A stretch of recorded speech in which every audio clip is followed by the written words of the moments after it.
Martine chez tante Lucie, lu par Anne. Tante Lucie a proposé aux parents de Martine qu'elle vienne passer quelques jours à la maison. La vie à la campagne, c'est merveilleux. Papa et maman ont dit oui. Martine fait sa valise et la voilà partie, des projets plein la tête. Elle arrive chez tante Lucie. On décharge les bagages. Aussitôt, César, le dalmatien, accourt. Il aboie. Il est si heureux. Vous parlez d'une surprise. Est-ce que tu vas rester longtemps, Martine? Au moins une semaine. Chic alors, je vais t'apprendre à courir après la balle, à sauter, à te rouler dans l'herbe. On sera de vrais amis, tu verras.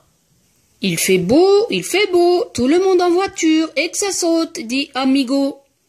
Amigo, c'est le perroquet de tante Lucie. Il raconte tout ce qui lui passe par la tête. Il fait des clins d'œil, c'est un drôle d'oiseau. Dans le jardin de tante Lucie, il y a un colombier qu'il faut repeindre. C'est un plaisir de s'occuper ici. Des colombes, en voilà 15, 20 peut-être. Elles arrivent de tous les côtés à la fois. L'une d'elles ne craint pas de se poser sur l'épaule de Martine. Elle n'est pas farouche. Venez voir la petite fille sur une échelle. Attention au vernis, prévient Martine. Le chat du voisin est un acrobate. File de là, disent les colombes. Tu n'es pas chez toi, espèce d'effronté. Tiens, un canard est entré dans le jardin. Viens ici que je t'attrape. Jamais de la vie, coin, coin, jamais de la vie. Gare à toi si tu abîmes les fleurs de tante Lucie.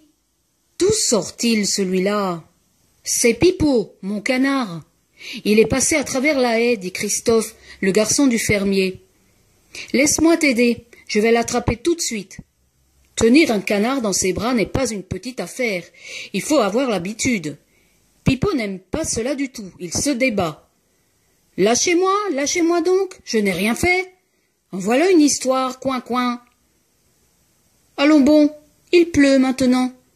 Si on allait pêcher des rainettes? Des rainettes, où ça? À la fontaine, pardi, j'en ai vu. Dring, dring, dring, le téléphone sonne. C'est maman qui demande des nouvelles. Martine répond. Je vais très bien, je t'embrasse fort, tante Lucie aussi. Christophe, le fils du fermier, est très gentil. Il a un canard qui s'appelle Pipo. J'ai repeint le pigeonnier. Hier, on est allé à la pêche aux grenouilles. Aujourd'hui, il pleut. On ne peut pas sortir. On se déguise avec les vieux chapeaux et les robes de tante Lucie. Patapouf s'amuse avec César, le dalmatien. Dans le grenier, on a trouvé un drôle de phonographe. Il marche encore.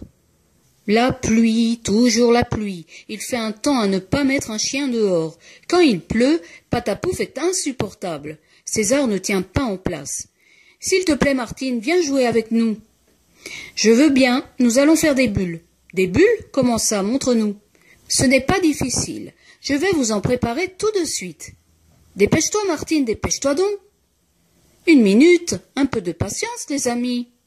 Des bulles, en voilà tant que vous voulez. Elles éclatent, pif, paf, sur le bout du museau. Elles sont légères comme des plumes. Elles montent, hop, les voilà qui s'échappent. Moi, dit Patapouf, je voudrais être une grosse bulle. Et moi un oiseau, ou bien une libellule, ou quelque chose comme ça. Si j'avais des ailes, explique César, je volerais loin, loin de l'autre côté de la montagne. Il fait beau, tout le monde en voiture. Le perroquet doit avoir raison.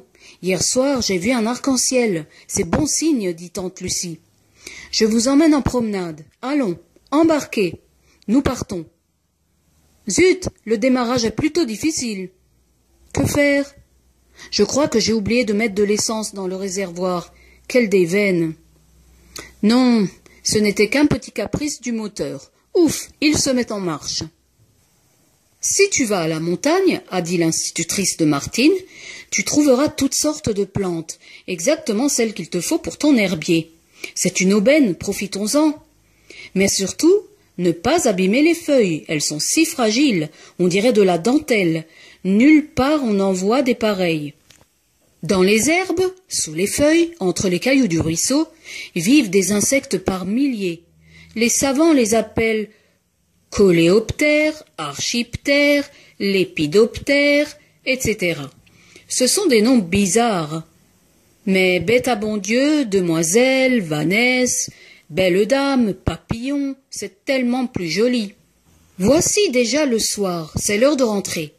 Tiens, la chèvre là-bas s'est détachée, il faut la rattraper. Trop tard, elle a disparu. Courons prévenir le fermier. Attends-moi, Martine. Martine revient sur ses pas. Dis donc, Christophe, tu es tombé? Je me suis accroché au fil barbelé. Au loin, tante Lucie appelle. Eh oh, les enfants, eh oh!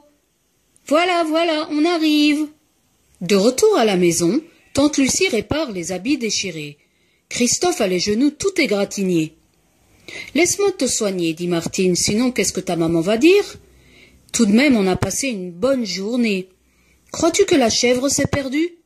Oh non, elle connaît le chemin. Tu vois les fleurs que j'ai cueillies dans la campagne? Que vas-tu faire avec tout ça? De la tisane? Non, je vais confectionner un herbier. Un herbier, qu'est-ce que c'est? C'est une collection de plantes.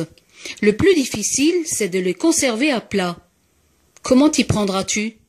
D'abord, je les mets sécher, comme ça, entre des feuilles de papier. Et après? Après, quand elles sont bien sèches, je les colle dans mon album. Je marque le nom de chaque fleur au bas de la feuille et l'endroit où je l'ai trouvée.